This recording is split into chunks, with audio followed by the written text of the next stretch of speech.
So hey everyone, in this video we will see how to reset BT YouView box soft reset, hard reset and fix boot issue. So quick summary is soft reset, restart the box, hard reset, factory reset, boot issue fix, power cycle and use recovery mode. If you want, I can also give you a short 3-line version like your other guides. Soft reset.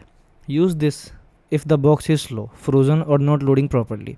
Press and hold the power button on the remote, then select restart or turn the box off and back on. Wait for the box to reboot normally, then keep your recording and settings. Second one is hard reset. Use this when the box won't work properly or app fail to load. Press the YouView or menu button on the remote. Then go to the settings, then information and reset, then factory reset. Confirm the reset and wait for the setup screen. This may remove settings and recordings. Fix boot issue. If the YouView box won't boot or is stuck on the logo, turn off power at the wall.